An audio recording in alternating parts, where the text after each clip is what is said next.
Agradeço ao Frei Luís e à comunidade dos Capuchinhos esse convite para estar convosco e saúde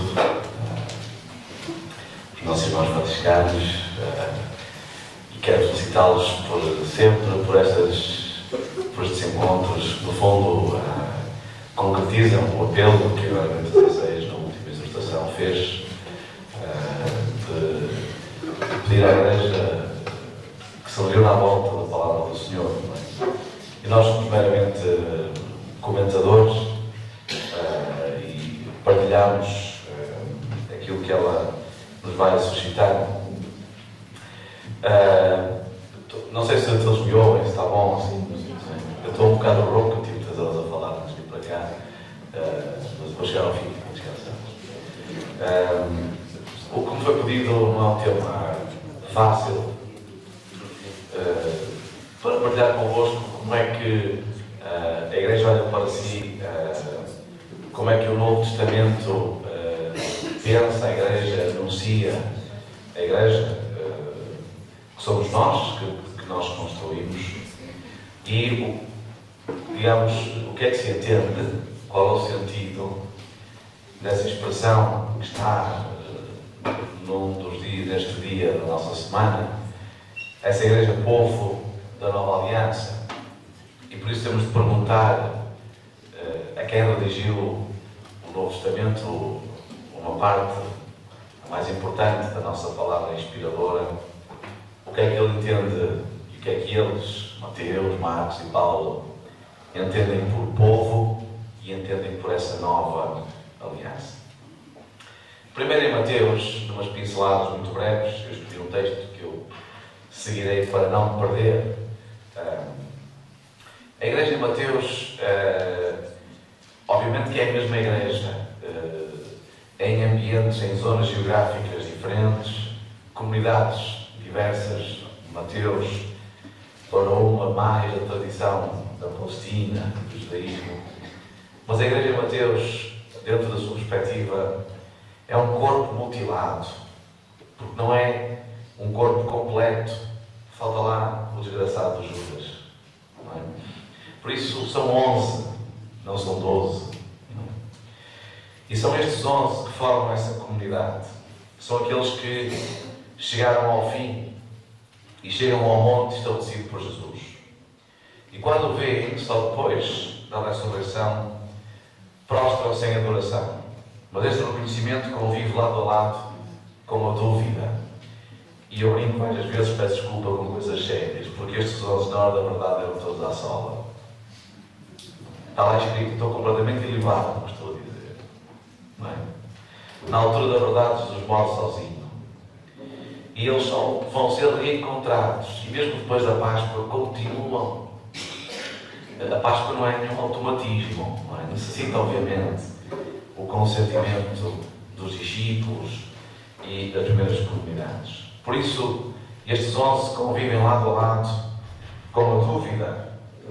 E por isso, para Mateus, esta dúvida está representada simbolicamente no número 11, que é o número não completo. Quem é o 12º? É o Jesus, o ressuscitado, que os vem encontrar. Então é este 12º que vence a incredulidade e a dúvida. É ele o ressuscitado que completa o grupo. Não quer dizer que a Igreja em São Mateus é uma comunidade incompleta. Ou seja, falta-lhe quem faz com que ela seja o que é, enquanto está o ressuscitado. A Igreja de Mateus então é um grupo desposado, é encontrado, aliado, mas que duvida e que por isso mesmo tem dúvidas em aliar-se. A Igreja de Mateus tem de ser aliada. Ela não se alia. E a palavra grega que diz a Igreja significa precisamente que a vocação vem de fora. Isto é, ela não tem consistência nela mesma. Só isto é que consegue explicar que ela seja a instituição mais velha da humanidade. Não há outra. E que tenha resistido a ventos e marés e continua a resistir a ventos e marés. Mesmo à perseguição, em 2010 foram mortos 23 religiosos para esse mundo fora. Não fala disto na televisão. Não dá lucros, não dá votos, não dá fama, não aumenta a timeshare das audiências da televisão. Por isso a Igreja de São Mateus é um grupo desposado, tem de ser encontrado. Esta recepção é ativada na missão final, quando são enviados a batizar. São as últimas palavras que Jesus deixa num tom solene. Revelam um poder messiânico e uma missão universal. De agora em diante, os 11 são enviados a todos, sem exceção. Não apenas a Israel, mas para significar que estão ligados a Israel, então vão receber a seguir o Matias, não é? Para completar este grupo. Vão com a missão de fazer discípulos, de batizar, em nome do Pai, do Filho e do Espírito Santo, ensinando a observar tudo o que Jesus tinha ensinado. Aquele Jesus que tinha aberto a boca como novo Moisés e que tinha declarado ter vindo não para destruir, para pôr de parte a lei, mas para a levar ao cumprimento. Isto é de facto um novo começo, algo novo em Israel. Estou aqui a falar do Israel do Antigo Testamento, que até então não se dava. A última palavra de Jesus então atesta que ele não se vai embora. Permanece sempre com a Igreja. Estarei convosco até ao fim dos tempos. Ao contrário de Lucas, para quem Jesus, bem dizendo, separa-se, eles ficam a olhar para o céu. Em Lucas, Jesus ascende, parte. Em Mateus, nós vemos o Senhor ressuscitado como aquele que não se afasta da Igreja. Evidentemente que em Lucas também continua na Igreja, só que em vez de ser ele, vai ser o Espírito. Assim, na ressurreição surge o sentido pleno do nome indicado pelo anjo a José. Há várias anunciações. E há uma a José. Será chamado Emanuel, que quer dizer Deus conosco.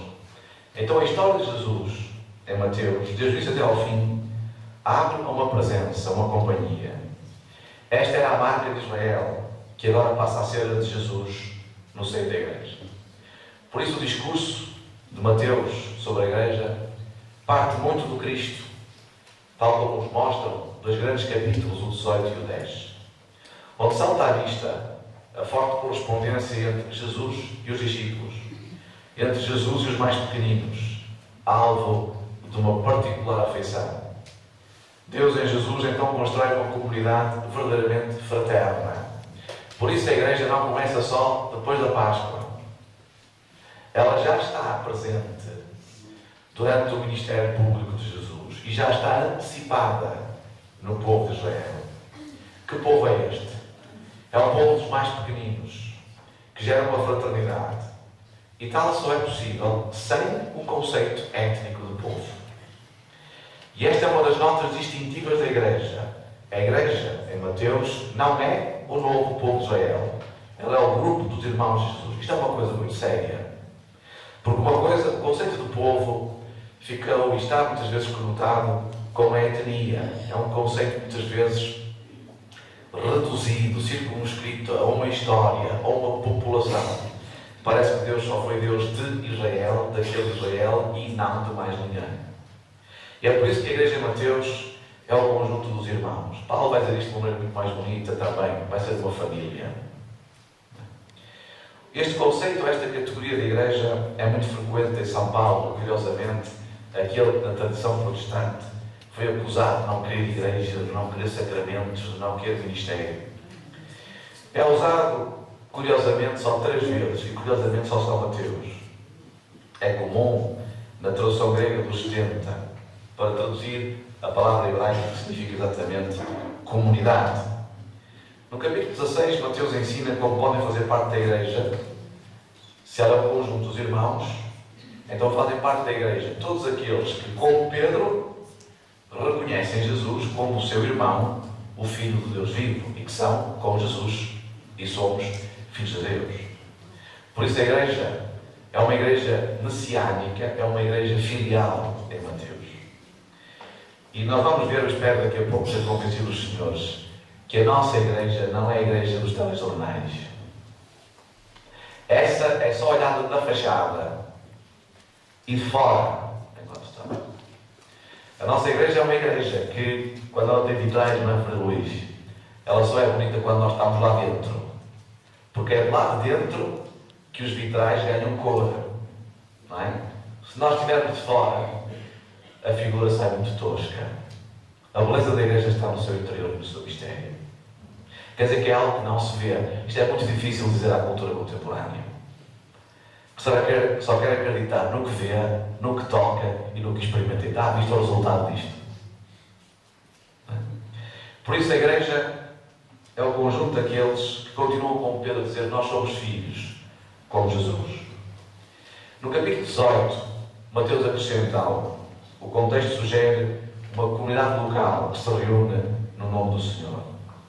E reúne-se para quê? Não vou aqui ler o texto todo, estou só a comentá-los, mas depois leio devagarinho os dois grandes capítulos, o 10 e o 18. Nesse capítulo 18 diz Mateus: a Igreja é a comunidade onde a sua missão não é condenar o pecador, mas levar aquele que reconheça o seu pecado. E se ele não o atender, diz à Igreja, se recusar ouvir, também a Igreja considera um publicano e um gentio. Isto faz então dos membros da Igreja, que é a Igreja enquanto tal, um corpo de irmãos, uma fraternidade. E Jesus, de propósito, em Mateus chama os discípulos meus irmãos, que são aqueles que cumprem a vontade do Pai, compõem a família dos irmãos e das irmãs de Jesus. E que na comunidade acolhem toda a gente. Isto tem consequências enormes. Quer dizer que a Igreja não é o lugar dos puros. Isto é nas seitas. A Igreja é o lugar dos pecadores, que somos todos nós. E a Igreja de São Mateus é uma comunidade terapêutica. É o lugar onde se tenta curar. Mas como em qualquer família, respeita-se a liberdade. Denuncia-se o pecado e tem-se compaixão do pecador. E em nome do respeito à liberdade, o próprio tem de fazer o seu trabalho de casa. Caso não queira, depois vai-se embora. É por isso que eu faço parte da minha comunidade lá no Porto, no meio urbano. Eu já estou velho, já estou lá há muitos anos. E já vi muita gente ir e vir. A vida da Igreja é isto. Porque é o lugar da terapia. Nem toda a gente está a começar o trabalho disso. Por isso, tal como Jesus andou, falou, anunciou, passou a fazer do bem, acabou sozinho. Quer dizer que a Igreja não tem que estar preocupada com o número. Muito menos com o símbolo. Só dizer para aí que vão fazer um, Sr. Frei Luís. Já lá no Samuel, Deus avisou o profeta: atenção que não é por aí que as coisas vão, isto não é por número. A Igreja é o lugar da terapia. É o lugar do acolhimento dos pecadores. E se nós o somos, quer dizer que na Igreja tem lugar toda a gente. Porque ela não é nossa. Não é? As paróquias. Não é? Eu digo isto às vezes, peço desculpa de brincar com coisas sérias. Se é o lugar da terapia dos pecadores, quer dizer que as nossas paróquias não deveriam ter secretarias. As portas têm de estar sempre abertas. Eu sei que em Roma estão a discutir sobre isto, sobre a Igreja do Norte da Europa, que às vezes está transformada em agências. Tem horários para tudo, para fazer alguma coisa. E quando a coisa está transformada numa agência, deixou de ser uma casa. Eu quero e gosto de estar na minha casa. Porquê? Porque tenho sempre lá os meus filhos, a minha esposa à minha espera. Isso aqui é uma casa, é um lar enquanto tal. Por isso a Igreja é um evidente que eu, pecador, me confesso. Não é? Mas a Igreja de Mateus é o lugar da terapia e dos pecadores. Por isso, nela tem lugar toda a gente. Não há exclusão. Ela é um conjunto dos irmãos e das irmãs que querem viver segundo o Pai. E é assim que se vai construindo o reino. Para compreender esta relação, é necessário ouvir o eco da relação a Deus por Israel, onde é pensada a relação entre a comunidade e esse próprio povo de Deus na relação a Javé. Isto é, Mateus, exatamente, quando vai falar dos filhos, das filhas, da comunidade, ele leu o Antigo Testamento. E por isso constrói uma indissolubilidade entre Israel e a Igreja. A imagem da relação indissolúvel de um casamento. Imagem da relação entre Deus e o povo. Tal como acontece com Jesus, também a Igreja entra numa forte relação a Israel. Agora o problema começa aqui. O que é que quer dizer Israel? E que Israel? Porque ambos, quer Jesus, quer Israel, e Jesus faz parte de um certo Israel, vivem uma forte relação a Deus. Isto vai ser desenvolvido por Paulo, como nós vamos ver, onde a Igreja é, por analogia, Eu disse por analogia. Paulo nunca diz, eu não vou dizer nenhuma heresia, vou dizer o que diz São Paulo, fica descansado, estou completamente derivado do que estou a dizer. Paulo nunca diz que a igreja é o povo de Deus. Porque ele sabe que isso é uma expressão ambígua. Podem entender que aquele grupo é o povo de Deus e que outros ficam excluídos desse povo. Porque essa é uma categoria étnica. O primeiro critério para compreender esta relação é o critério da fidelidade de Deus. Jesus cumpre o plano de Deus, como atestam em Mateus as várias fórmulas de cumprimento. Assim está escrito para que se cumpra isso, etc. Só que a história também mostra a infidelidade do povo. E este segundo critério entra em jogo na leitura da recusa dramática de Israel. Só que esta recusa não é total, por isso é que eu digo o que é que se está a falar quando falamos de Israel. Porque há um pequeno resto que pertence a Israel que acolhe Jesus como Filho de Deus. E é esse resto que assegura que Deus leva a água ao seu moinho. Isto é, que cumpre as promessas. Só nesse sentido, no sentido desse resto, é que a Igreja é o novo povo de Deus e não o novo povo de Israel. Com efeito, o povo de Deus é e permanece um só. Porque Lutero, quando chegou aqui à Carta aos Romanos, bom, se a Igreja é o novo povo, coisa que Paulo nunca escreveu, parece que Deus tinha um povo e agora, como os treinadores de futebol, mudou a tática ao intervalo, não é? Como lhe ser um tiro pela culatra, sexta-feira santa, bom, isto não é um resultado como este, agora vou querer outros. Mas que Deus é este? Isto seria um Deus incoerente. E não haveria uma história da salvação. E seria um Deus diferente. Isso é um Deus de muita pós-modernidade e de muita gnose, evidentemente. Que não quer um certo Deus, que não é o Deus do Antigo Testamento, e só quer um certo Deus, o seu, do Novo Testamento. Mas é esta recusa de Israel que abre a porta às nações. E há um autor que estudou os textos sobre o tema da universalidade em Mateus e o tema da partilha da salvação com as ditas nações pagãs. Mostrou como este universalismo está organizado e desenvolvido no Evangelho, a Igreja Matiana sente-se implicada na missão e adverte o gosto que a palavra do Evangelho ganhou no seio do mundo pagão. Mundo pagão que busca uma redenção e que com humildade se abeira da salvação oferecida por Jesus a Israel e às ovelhas perdidas da casa de Israel. Por isso Mateus continua a tradição do Antigo Testamento e continua a própria tradição do Novo, porque quando ele escreve, já Paulo tinha escrito sobre isto. E que tradição é esta?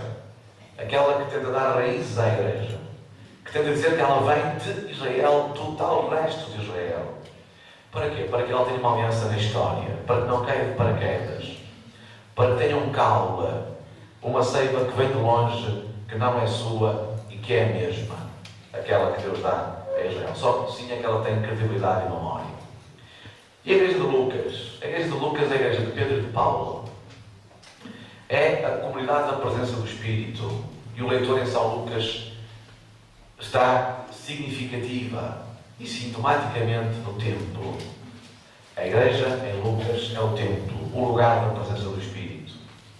Estar na Igreja é estar no templo. Fazer parte da Igreja em Lucas significa pertencer a Israel, com todas as alegrias e dificuldades. A incredulidade dos nazarenos no Evangelho, na primeira parte, anuncia a grande recusa em Jerusalém. E essa recusa vai antecipar a hostilidade na Igreja primitiva. Depois da Páscoa, por isso é que eu disse que a Páscoa não foi automática. O mesmo Jesus foi recebido pelos discípulos, o Espírito Santo teve muito trabalho para isso, mas continuou a ser meramente alguém que ficou desiludido, continuou a ser visto meramente como um rebelde, como um preso que foi sentenciado por Roma. Nos Atos dos Apóstolos, contrapõe-se a incredulidade dos judeus ao acolhimento por parte dos pagãos. Tal como Israel, a Igreja continua aí, apesar de todas as vicissitudes da história. Deus não desdisse a sua aliança, não traiu o que prometeu.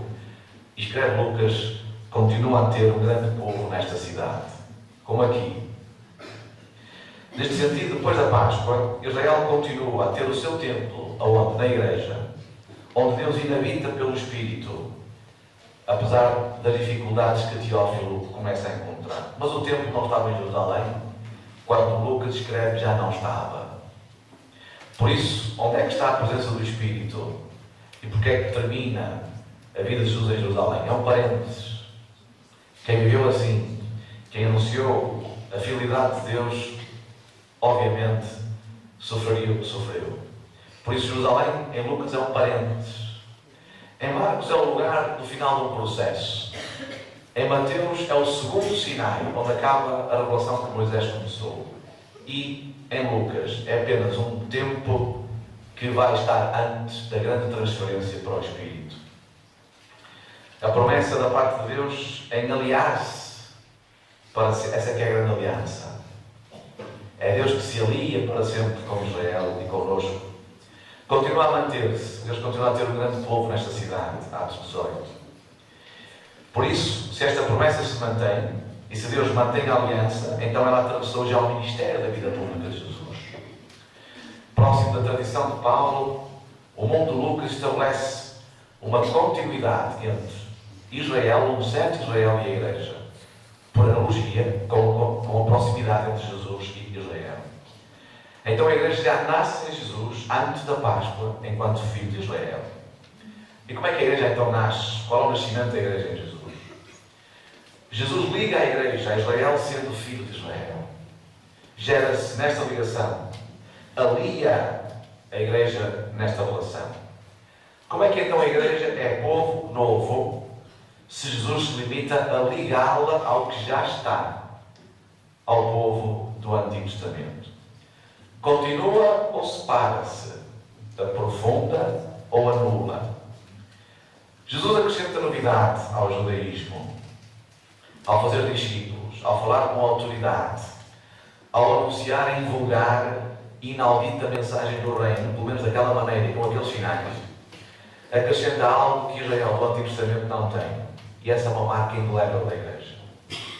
Com elas, a Igreja também nasce e renasce dentro de Israel. Se renasce, ela bebe da maternidade espiritual. Logo, não foi o judaísmo que fez a Igreja como algo historicamente distinto, como está escrito por um judeu num livro publicado no ano passado. Esse e outros. É Jesus que faz a Igreja ser a novidade que é. Por isso, dizer que é o judaísmo que faz a Igreja é uma desonestidade histórica, em primeiro lugar. O judaísmo pós-destruição do templo, esse judaísmo que vai entre o ano 70 e o ano 132, de facto separa-se. Mas não é o judaísmo que separa a Igreja. A Igreja enquanto uma novidade por si mesma. Ora, esse período obriga a não fugir ao difícil tema do judeu-cristianismo. E autores há que partem desta sociedade judaica, contemporânea do Novo Testamento. Esse judaísmo, inclusive, é plural. Não se pode falar num judaísmo. Há vários grupos de judaísmo. Há os sábios, há os fariseus, há os rabinos, há os zelotes, há muita gente. Há sacerdotes que recompõem essa identidade plural. Ora, olhar apenas com o olhar histórico do judaísmo à Igreja deu estes resultados. Mas, no entanto, tem também alguma utilidade. E é uma moda, novamente, nos estudos da Escritura, confrontar Jesus e Paulo com o judaísmo do seu tempo. Porque, de facto, esse é o terreno onde eles nascem.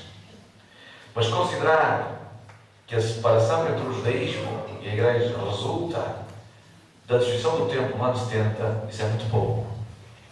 Esse acontecimento separou, isso sim, o judaísmo rabínico de muitos grupos judaicos. Esta separação seria apenas da exclusiva responsabilidade das autoridades judaicas? Não. E este fenómeno do judaísmo é complexo, não é rigoroso dizer que o judeu-cristãos, e alguns que encontramos nos Atos, que todos iam sem mais à sinagoga, ou que um judeu em nada se distinguia de um judeu-cristão. Aliás, o que Mateus diz de Cristo é exemplo disso mesmo. Mas a leitura do cristianismo emergente, a partir dessas fontes judaicas, permite detectar, já no primeiro século, ainda estava a acabar de escrever o Novo Testamento, uma diferença entre judeus e não judeus, entre a Igreja e o judaísmo, entre a Igreja e uma parte de Israel. Por Israel ter várias partes, como mostra João, Nicodemos é Israel. José de Arimateia é Israel. Pedro é Israel. João é outro Israel. Há vários Israel. Os sacerdotes são um Israel. Os fariseus são outros. Não é? É um contexto plural. E por isso é necessário ter muito cuidado com as conclusões, inclusive quando se afirma que a lei e o tema da lei efetivamente separou Paulo e a fé cristã da tradição de Moisés. Isso é a leitura luterana da Sagrada Escritura. Paulo nunca destrói nem diminui valor à lei de Moisés, porque essa é a sua lei e continua a ser também a nossa lei. E quando o Talmud, esse texto de comentários do judaísmo, fala em lei, restringe a lei mosaica. Ora, se há um conceito, se há palavra com várias semânticas, plural é precisamente essa. E por isso a aliança da Igreja de Jesus é como um certo Israel. Então o que é que quer dizer a Igreja, o novo povo de Israel? Isso é uma expressão, meus senhores, e não estou a dizer nenhuma heresia, estou simplesmente a testar os dados do Novo Testamento, que nunca se encontra em São Paulo. A Igreja de Israel em Paulo. Então o que é que Paulo diz? Na terceira parte da carta ao Romano, nos capítulos 9 a 11, quando ele pensa o lugar de Israel na história da salvação, isto é, e agora Paulo põe-se no lugar de Deus, o que é que eu faço com estes que me mataram o filho? Vão ou não ser salvos? E como é que um certo Israel, por exemplo, como é que Abraão, no capítulo 4, foi um homem justo, ainda não tinha havido a lei de Moisés no Sinai. Então, que critério é que serviu para eles estabelecer uma relação adequada e justa com Deus? Foi o critério da confiança e da fé. Paulo vai perguntar-se, enquanto Saulo, o que é que Deus vai fazer, o que é que fez com Israel. E nessa terceira parte, nos capítulos 9 a 11 da carta aos Romanos, até aí, falou em judeus. A partir daí nunca mais vai falar. Vai falar só em israelitas. Judeu, então, foi um termo interpretativo que liga Israel ao passado. Ora, ele vai começar no capítulo 9 por apresentar as características que são comuns a Israel e à Igreja. Só que há duas que ele vai omitir de propósito e vai ser sobre essas duas que ele vai tratar a seguir. Há duas características fundamentais que fazem parte de Israel, mas que ele não diz. Ele deveria tê-las dito. A categoria de eleição e o facto de ser povo de Deus. E que depois sabemos na teologia foi aplicado assim, de chapa à Igreja. Um leitor ouvinte atento estaria à espera de encontrar que eles são Abraão, a circuncisão, as alianças, os patriarcas, mais a eleição e o facto de ser povo. Ora, esta ausência é uma técnica retórica que desperta o leitor, isto é, chama a atenção. Um ouvido conhecedor do Antigo fica perplexo perante esta ausência. Falta a eleição e o povo de Deus.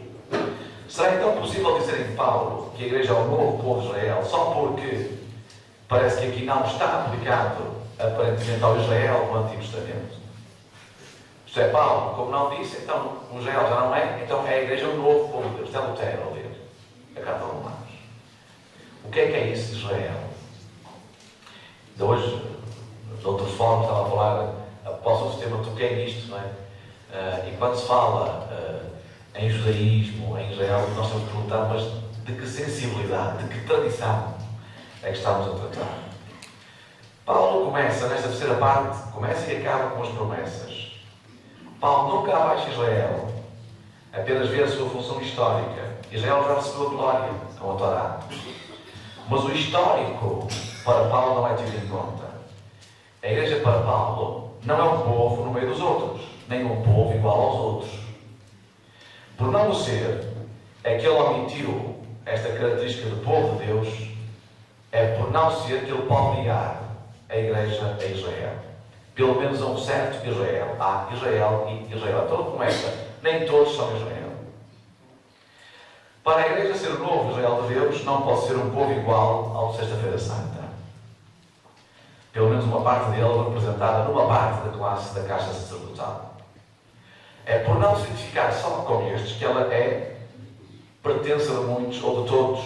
Ela é de outro nível, não nível histórico. Paulo diz que a igreja é um povo, que Israel é um povo histórico. A igreja não tem uma índole histórica. Vive em carne e osso no tempo. A igreja não se identifica com Israel. Ela é de outro registro. Surge agora uma outra dificuldade. Estamos em Romanos 9:7. Provar que não Israel é Israel. Que Israel é o que não é segundo a carne, mas é Israel porque foi chamado tal, como qualquer filho é chamado filho. Então, até o versículo 13, a argumentação paulina vai tratar precisamente dos filhos porque eleitos.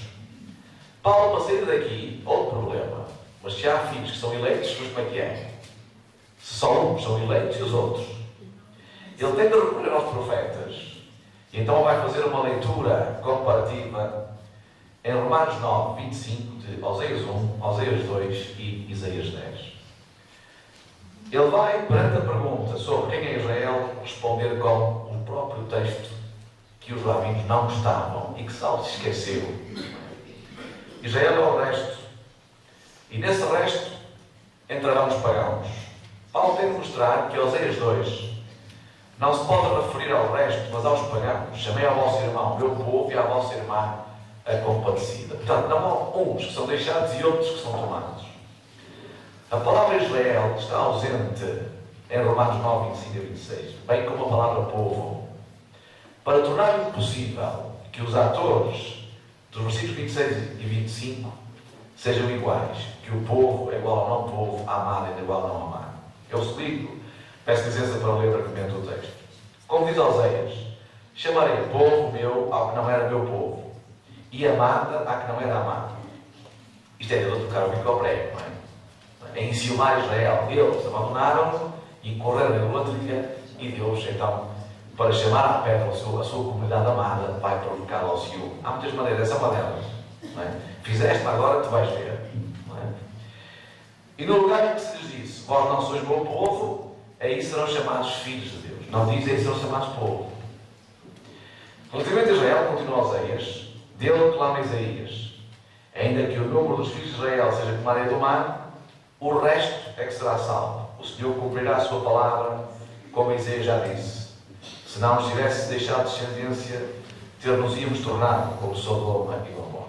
Oséias 1. Disse o Senhor a Oséias, põe o nome de não meu povo, porque vós não sois meu povo, nem eu serei o vosso Deus. Mas o número dos filhos de Israel será como a areia do mar, que não se pode medir nem contar. No lugar onde se lhes dizia, vós não sois meu povo, se lhes dirá, vós sois filhos de Deus vivo. Afinal, Israel diz que os que não eram povo, supostamente os não-judeus, também vão ser chamados filhos. Não diz que vão ser chamados povo. Finalmente, Isaías 10. Ainda que o teu povo, Israel, seja como a areia do mar, um resto regressará. A teoria de Romanos 9 é de que Deus não se pode dizer. Se dissem Oséias, por isso é que eu escrevi um texto para não perder com estas subtilezas do discurso. Se dissem Oséias que o não povo será meu povo, não pode vir atrás. Não temos a hipótese de um povo chamado, rejeitado e amado novamente. Isso era um Deus sentimentaloide. Isso é Deus das paixonetas, não é? Oséias fala de uma escolha absoluta, isto é para sempre. O nosso Deus não anda a brincar. É uma escolha para sempre. De quem? Dos pagãos. Paulo pode aplicar o texto de Oséias aos pagãos, servindo-se do texto de Isaías graças à expressão como a areia do mar. Isto implica que, ao nível da eclesiologia, os povos não têm mais necessidade de ir a Jerusalém. O Evangelho é vivenciável em qualquer cultura. O leitor, quando ouve Paulo, estaria à espera, se não conhecesse Oséias 1, de ouvir ao não meu povo, ser-lhe-á dito, tu és meu povo. Mas não. Então é a própria tradição de Israel que vem em auxílio de Saulo. O importante deixa de ser a característica de ser povo para passar a ser a característica do ser filho. Então o que é que Deus desde sempre constitui? Uma família. A família de Deus e não o povo de Deus. O privilégio não é o privilégio de ser povo. Paulo cristologiza o aspecto familiar. A igreja em Paulo é uma igreja de Cristo e não uma igreja de Israel. A promessa, a disposição de Deus, Deus decidiu, dispôs-se desde o início a dizer que somos seus filhos. Isto é uma coisa muito difícil, outra vez, na cultura contemporânea, influenciada pelo desejo de autonomia absoluta depois do seu chamado René Descartes, de Immanuel Kant e de uma certa modernidade, aquela de uma certa Revolução Francesa, não é? Porque isto de dizer que sou filho significa dizer, primeiro, que eu tenho um pai que não produz a vida por mim mesmo e que eu sou dito. Eu sou o que sou porque o meu pai me diz quem eu sou. O meu pai é a minha mãe. Não é? É por isso que o Zé Miguel e o Zé Miguel lá em casa, eles sabem que são meus filhos. Quer dizer que eles não são filhos a partir deles mesmos. A sua existência não é partenótica. Ou seja, eles como nós e nós como eles e como todos nós somos ditos. Quer dizer que nós precisamos de alguém que nos dê a vida. Não é? Ou seja, nós somos dependentes. Isto é muito difícil dizer à cultura contemporânea. E anunciar este Evangelho. Não é o Evangelho dos narcóticos, não é? Ou do IDT. Mas é o Evangelho da dependência. Isto é, nós não temos consistência em nós mesmos. É alguém que diz quem nós somos e para quem nos quer. É essa a condição de filhos. Um filho, uma criança, só sabe quem é e o que é porque alguém outro lhe diz quem é que ele é. E é por isso que a igreja é composta pelos ditos e pelas ditas, não é pelos contiditos. É pelos homens e pelas mulheres ditos filhos e filhas. Isso faz da igreja uma coisa totalmente outra, uma família. E numa família come-se, canta-se, reza-se, brinca-se, ama-se. Não é? É isso que faz a igreja. Essa é a beleza. Não é? Surge agora uma outra dificuldade em Paulo. Agora o que é que Deus vai fazer com Israel no capítulo 11? Paulo prova que Israel é entendido como povo eleito é imprescindível. É entendido como povo eleito, isto é, não disse povo privilegiado. Que Deus escolhe um povo, eleito é aquele que é escolhido para levar a eleição ao não eleito. Logo tem uma missão, não tem um estatuto de superioridade. Quem é que pensava assim? Os nossos conhecidos fariseus, contra os quais Jesus teve de se debater. E um certo Israel, ainda hoje, ainda está nessa fase. Pensam que por Deus ter prometido aquela terra, então eles é que têm direito a ela. Isso significa curto-circuitar a revelação. E fazer depender que a promessa é o que é segundo aquilo que eu acho que sou. Então eu digo-me e não sou dito. E não deixo que alguém me diga quem eu sou. Por isso, Paulo vai ter de provar que Israel continua imprescindível, um certo Israel, e que Deus não rejeitou o seu povo, porque subsiste um resto. Ele vai atingir o clímax em Romanos 11:16. Se a primícia é santa, então também a massa, e se for santa a raiz, também serão os ramos. Se eu identificasse, como alguns investigadores, eu tenho que reconhecer que disseram isto na catequese, que não está correto. Que raiz é esta de que Paulo fala? Não é Cristo. Porque se a raiz é Cristo, então os outros que não acreditam não podem beber nesta seiva. A raiz é a própria disposição, o desejo que Deus tem de nos chamar e de nos querer como filhos e filhas. Saulo sabe que cada israelita, quando come coisas santas, porque basta comer a primícia santa, que isso santifica todo o resto. Sendo Cristo a primícia dos que morreram, então não existe diferença, todo o resto é santo. Todos morreram, é verdade. Tudo assim fica consagrado ao Senhor, a primícia e a massa. Por isso a seiva não é a maneira sectária também da igreja.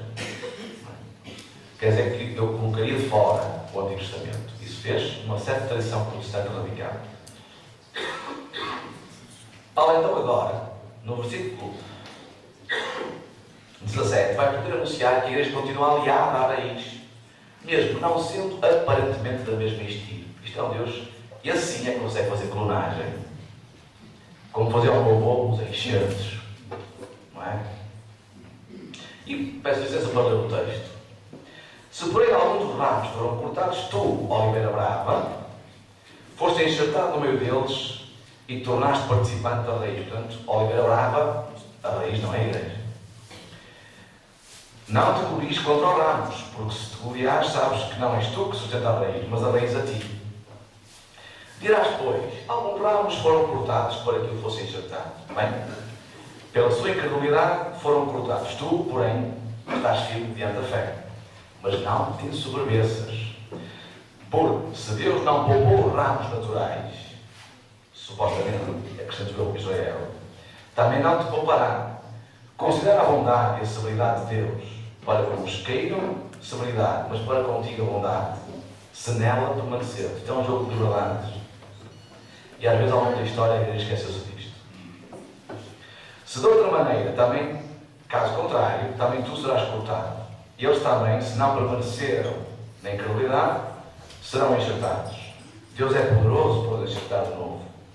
Se foste cortado daquilo por natureza era a oliveira brava, portanto, não é Israel, contra a natura, isto é, por pura misericórdia, é enxertado em boa oliveira, quanto mais não serão enxertados na própria oliveira, a promessa de Deus, aqueles que são ramos de acordo com esse estilo. Os ramos então não vão ser apenas podados, vão ser cortados. Deus enxerta filhos em outros ramos. Deus mete ramos silvestres e mesmo assim dão frutos. Essa é a beleza da igreja. Deus clona o diferente, não é o igual. Isso faz o marxismo e alguma ideologia contemporânea. O nosso Deus é o Deus que nos quer diferentes e gosta da diferença. Deus consegue fazer aquilo que nenhum agricultor consegue. Com esta imagem, Paulo prova que a decisão está ligada à raiz, é pura disposição de Deus. Deste modo, ao nível teológico, os cristãos vindos da gentilidade do paganismo estão ligados à raiz, a uma certa raiz de um certo Israel. Os patriarcas também estão ligados a essa raiz. Isso faz de nós um povo? Ponto de interrogação. Não. Isso faz de nós e da igreja aliados de Deus. É enxertados em Deus. Se a gente não tiver cuidado, Deus faz-nos a nós o que fez a eles. Por isso é que a gente se confessa, não é? Esta é uma verdadeira novidade. O que é a raiz e a seiva da oliveira? Não pode ser Cristo. Porque um certo Israel do antigo não foi enxertado em Cristo, até o negou. Nem pode ser o conjunto dos patriarcas de Israel, porque esses foram cortados. A seiva é a promessa de Deus. A igreja é um conjunto de ramos que foram enxertados por pura misericórdia e que continua a acreditar que Deus não apenas escreve direito por linhas tortas, mas que cumpre o que promete.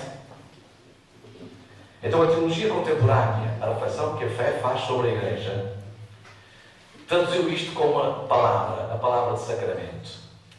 A igreja é sacramento e sinal de salvação. Então a igreja bebe. A igreja não é a fonte. Ela anuncia a fonte. Por isso é que a igreja é sacramento. Foi assim definida no Vaticano II, na Lumen Gentium. Logo a abrir. Colocam-se então daqui algumas perguntas. Primeiro, qual é a relação entre Israel e as outras nações, e entre Israel e a igreja? Qual é a relação insolúvel, não vou aqui dar a resposta, entre o Antigo e o Novo Testamento? Será que a igreja substitui Israel? Será que ela integra o povo da Antiga Aliança? Participa na eleição de Israel apenas na dependência? É a igreja tipo da igreja? Será que a igreja destrói Israel? Será que a igreja representa o fim, isto é, o termo de Israel? Serão a igreja e Israel apenas realidades complementares, iguais? A igreja não se entende sem a sua lei santa, mas também sem a igreja o próprio Israel perde a sua eleição gratuita. Israel só sabe verdadeiramente quem é porque existe a igreja. Por outro lado, a igreja deve a sua vocação ao endurecimento do coração de um certo Israel histórico. Então compete à igreja testemunhar a absoluta gratuidade de Deus. A igreja, como Deus sempre agiu e prometeu, existe por pura misericórdia. E é esta misericórdia que Paulo quer dar a Israel, não sendo por isso inútil anunciar o Evangelho aos judeus. A tradição posterior de Paulo, na carta aos Efésios, no primeiro capítulo, faz um passo adiante revolucionário, face a Romanos 9, 11, dizendo que Deus não escolhe apenas Israel pelo método de escolher, mas que a eleição é um dom universal e não só de Israel. Em Paulo não há oposição entre Israel e a Igreja. A oposição é entre Israel e as nações. Por isso é que na Igreja as diferenças são superadas. Logo não há oposição. E é por isso que isto vai ter consequências. Há, obviamente, ministérios diferentes numa partilha de uma dignidade batismal comum. Por isso a Igreja não pode ser situada ao nível de Israel. Essa sim é uma realidade mundana. Deus, neste hino de Efésios 1, faz tudo. A Igreja é o lugar dos santos. É o lugar onde nós somos aliados.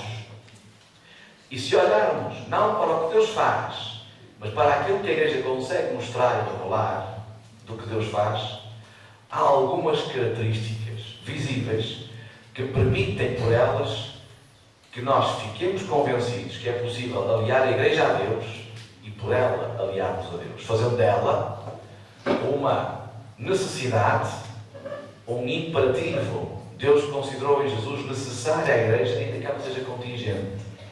Que ela seja chamada, como disse o Frei Assídio, à sétima aliança, à consumação. Nos anos a seguir ao concílio, houve uma mudança nesta leitura. Passou a ser tratado de novo estas notas, aquilo que fazem notar a Igreja, por aquilo em que ela se nota. Isto passou a ser tratado de maneira mais sistemática. E a pergunta foi: qual é o valor da Igreja para a credibilidade da revelação? A teologia pós-concílio falou várias vezes em orientação de todos os povos para a Igreja. Esta perspectiva continuou na Redemptor Omnis e no Diretório Ecuménico de 93. Apresenta uma concepção dinâmica à Igreja, da relação à Igreja, mediada de muitas maneiras e por muitas distâncias. Este é o valor da mediação universal da Igreja no tempo e no espaço. O Vaticano II alargou esta mediação à Igreja desde Abel. A Igreja permite identificar na história o princípio da transformação salvadora da humanidade. Por isso ela é necessária e conveniente, por analogia com o Verbo. Ela torna presente ao mundo a memória viva de Deus que quer que fiquemos aliados a si. Dizer memória, dizer sinal e sacramento. Então a necessidade da Igreja não se fundamenta nela, mas na necessidade inscrita no desejo que Deus tem a manifestar-se.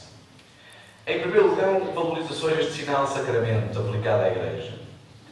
Depois acentua-se a contextualização da Igreja, esta congregação enraizada no mundo.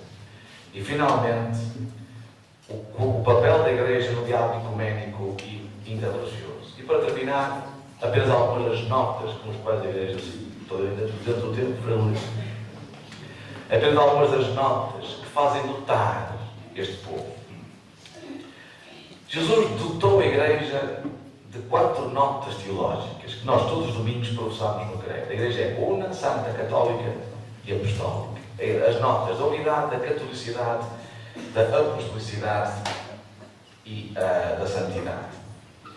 Ora, segundo esta via, a Igreja Católica é a única que tem as 4, onde encontramos as 4. Portanto, ela é a verdadeira Igreja. Isto conduziu a uma apologética tradicional. Nós vimos a Semana da Unidade, que já não pode ser dito assim.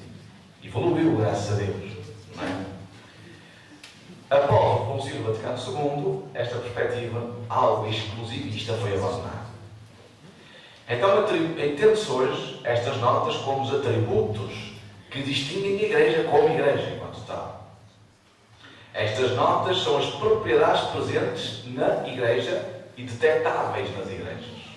São então notas externas, são propriedades, são sinais de reconhecimento.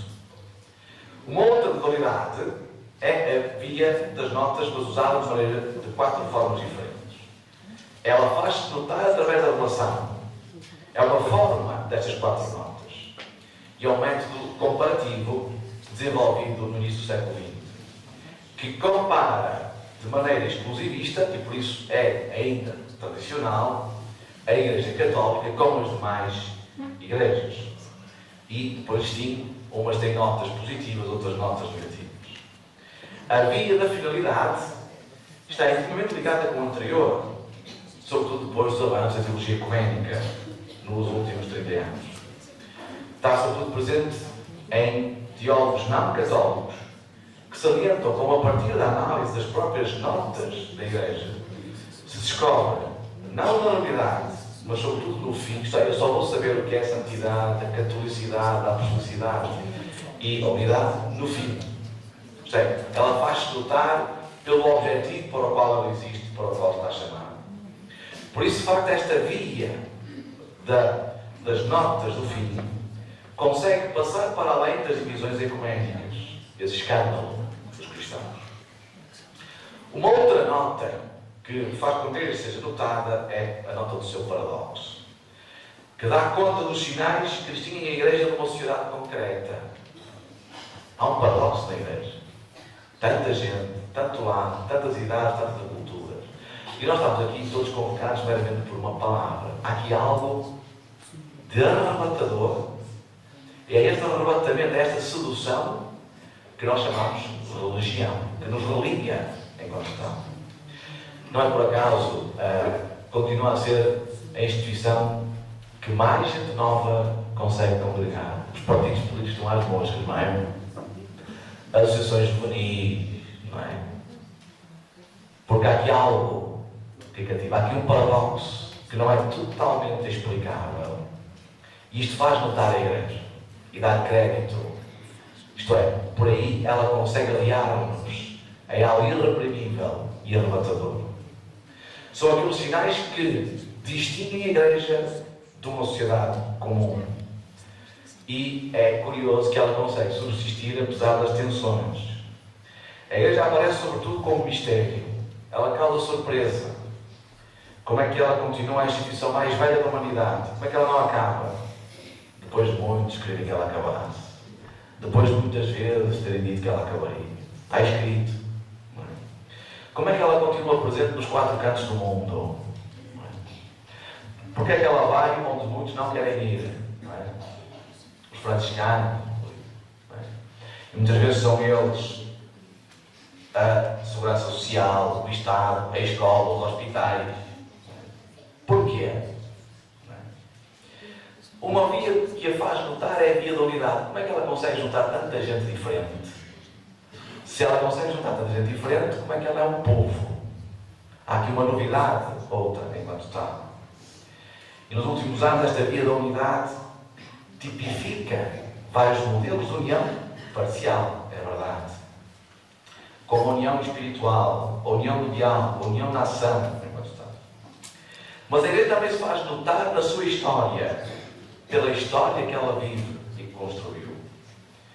A via historiográfica foi muito usada na Idade Moderna, como uma espécie de prova. É esta porque é a história que vem lá desde Jesus.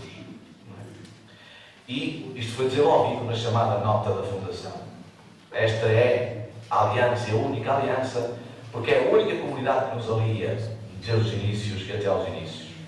E por isso a nota do primado de Roma, como fator unitivo e unificador que nos une a essa origem. Uma outra via tem sido a via empírica, que foi assumida em 1970 no Vaticano I. Segue um método simples, abandonando a confrontação da Igreja atual com a Antiguidade. Escapa às dificuldades que suscitam as interpretações dos textos antigos, como também escapa à verificação concreta das notas. Por outro lado, valoriza a Igreja em si, como um milagre moral, como se a Igreja fosse um sinal divino que confirma a sua transcendência. Esta via empírica, o facto de ela estar aí, apoia-se na realidade visível da Igreja, como motivo que dá crédito de si mesma. E por isso tenta explicar esta credibilidade prescindindo quer da missão de Cristo, quer da fundação da Igreja. O simples facto de ela estar aí é algo notável, digno de nota, enquanto tal, que de algum modo me desafia a aliar-me a ela, enquanto tal. Finalmente, a via da nota sociológica. De facto, este grupo consegue fazer muita coisa. Não é? Se as santas casas, não é? Se as paróquias fechassem a ação sociocaritativa, o Estado português, aí sim ia à falência de vez. Não havia segurança social que aguentasse isto. Então, socialmente, há aqui algo que a faz notar em que ela se nota. É, digamos, a sua nota institucional. É a instituição na sua ação concreta e na sua realidade grupal, que cria grupo, que aguenta grupo, enquanto tal. Finalmente, a nota agiofânica. Foi por ela ser, foi, é e será, vou terminar pelo Luís. Fique descansado. Já está a notar o cromas, não é o tempo. É por ela ser composta, ter nos seus membros santas e santos. Há aqui uma nota de santidade, desses testemunhos credíveis para o mundo contemporâneo, que são os testemunhos da santidade. Dito de outra forma, é a vida da santidade da Igreja, e esse é um dos evangelhos que hoje é preciso ser anunciado, o Evangelho da Santidade. A Igreja é santa. É muito difícil anunciar isto. Ela é, na santidade nossa, de batizados, de consagrados, de ordenados, ela é santa. E é nesta santidade que nós encontramos credibilidade. Então a santidade credibiliza a Igreja e fascina. Ela é uma ânsia profunda e incita ao ser humano. É essa santidade que eu quero ficar aliado. Eu quero fazer parte dessa aliança santa, enquanto tal. Porquê? Porque ela é uma nota que dá sentido. Por isso é uma nota significativa. Não tem apenas um significado. Ela dá significado e por isso tem uma significatividade. Isto é, dá sentido concreto.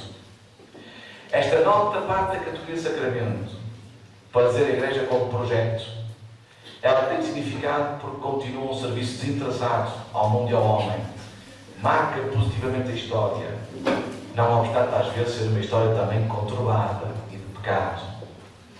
A significatividade da existência do ser da Igreja sacramentaliza-se no diálogo ecuménico, na percepção da comunhão, na vida da santidade, na incidência política e social, na coerência doutrinal que ela defende e da qual consegue dar razões, no anúncio incessante do reino e na sua história já bimilenar. Por isso, esta é a única Igreja de Cristo que no símbolo professamos como santa, católica, única e apostólica, e é, no fundo, o grupo dos aliados, dos que testemunham que há algo notável nesta casa. E para terminar, apenas para regressar ao princípio,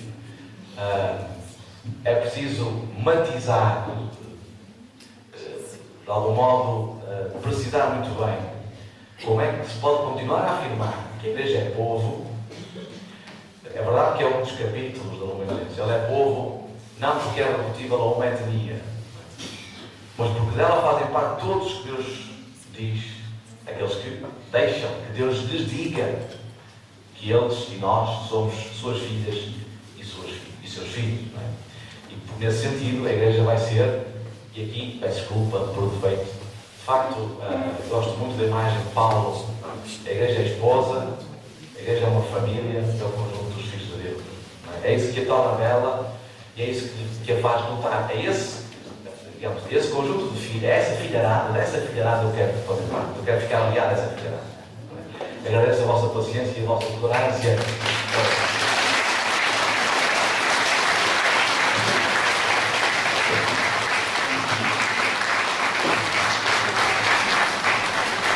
E nós também agradecemos ao Dr. José Carlos a sua bela exposição. Entretanto, temos 5 minutos. Se alguém quiser fazer alguma pergunta, pedir algum esclarecimento mais, ele está à nossa disposição. Então, quem quiser, pode ter a palavra. Pode vir aqui à frente perguntar, ou pode perguntar desde o lugar, como queira.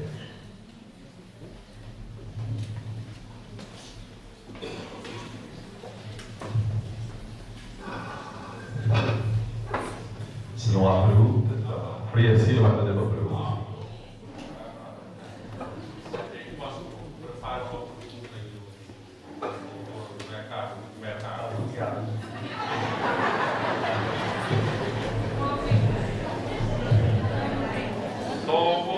Somos a Igreja de Cristo, as pedras vivas do templo.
Ora, perguntas difíceis, também fáceis.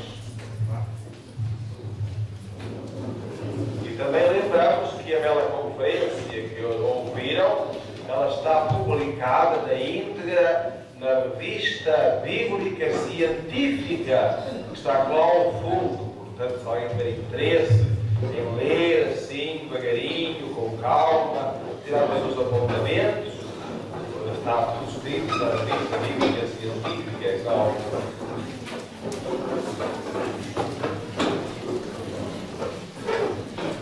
E ainda não havendo perguntas, é sinal que as pessoas entenderam, captaram a mensagem e a interiorizaram. Está lá o senhor que apresentou a vossa previsão. Diga lá.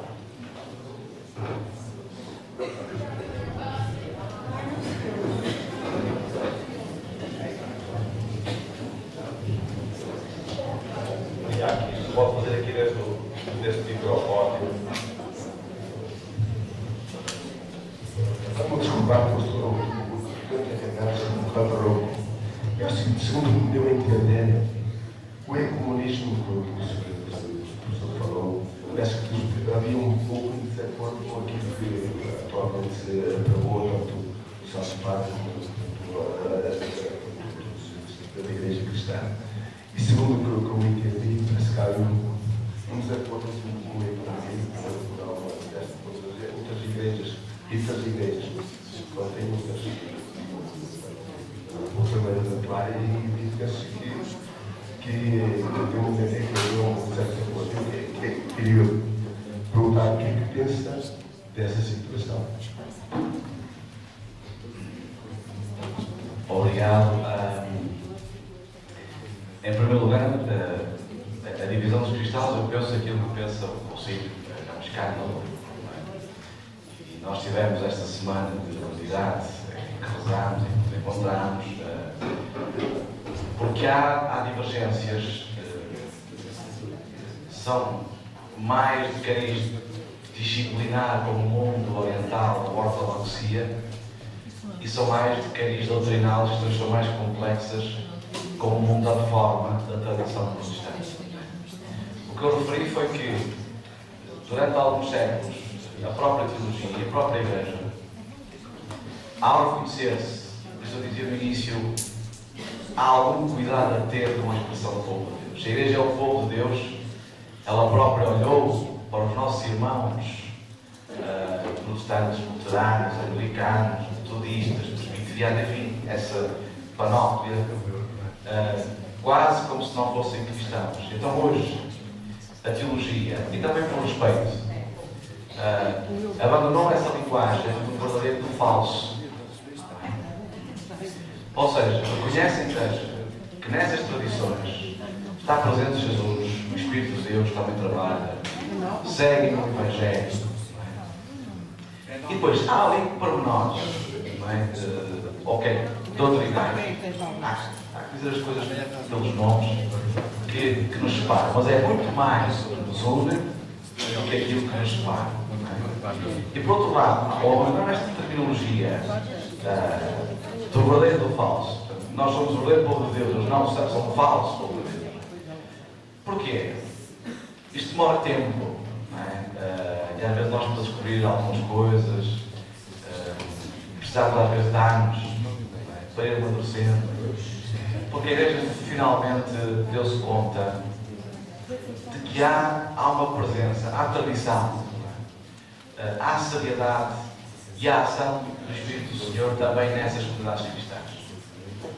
E por isso o ecumenismo não é uma salgalhada onde se mete tudo no mesmo saco. Isto é nas televisões. O ecumenismo é este esforço das igrejas, e temos inclusive a aprender a falar com o plural, das igrejas, neste esforço de união, não é de uniformização. Porque a Igreja reconhece e nós reconhecemos a presença e a ação do Espírito também aí. Não apenas produziram os melhores teólogos que existem, mas produzem vida, caridade, solicitude no meio do mundo, arte, música. Foi o Bach que esta semana no Porto, uma semana de órgão, de concertos de órgão, grande parte dos textos foram dos nossos vizinhos, da família do Bach, que era o Kapell Meister de Leipzig, da tradição da Reforma. Não sei se eu respondi. Então, hoje abandona-se. Eles também são filhos de Deus. Filhos e filhas, enquanto tal. E por isso, e no diálogo ecuménico, nas comissões mistas, onde estão peritos, católicos, luteranos, católicos, ortodoxos, católicos, anglicanos. Entre luteranos e ortodoxos a coisa funciona mal. Mas nessas comissões mistas, onde estão peritos, debatem-se esses termos. Só foi possível, em 1999, assinar-se o Acordo de Augsburg, na Alemanha. Não porque foi a terra da reforma, mas porque demorou 4 séculos até que se chegasse a acordo que o tema da justificação pela fé não é tema que nos divide. Só que para chegar aí, por um lado a tradição católica reviu a teologia, a sua maneira de pensar, a teologia da justificação, e do lado protestante eles reviram, e houve aqui avanço e encontro, a sua teologia da tradição. É apenas um detalhe. Não sei se respondi. Há divisões, claro que com, digamos, algumas igrejas há divisões maiores do que com outras. Aquela que está mais próxima de nós é a tradição anglicana.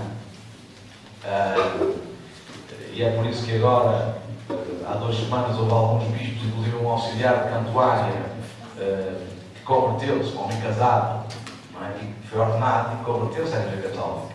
E ele e mais 2. E aí a questão foi meramente disciplinar. Peço desculpa por dizer isto, foi meramente uma questão de papel. No essencial, havia uma comunhão plena enquanto tal. E por isso, dizer, e em países, isto não é muito visível em Portugal, mas na Alemanha, aquilo é 50-50. Metade do país é católico, a outra metade é da tradição da reforma. Estas questões estão muito presentes, porque inclusive marcaram a própria história deles.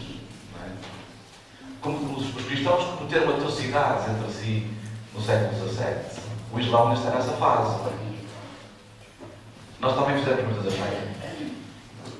Porque cada um considerou, eu é que sou a verdade. E por causa disso, há que aniquilar o outro. E aniquilou-se. Eu, Marcos, dá-nos os lados. Infelizmente, isso está superado.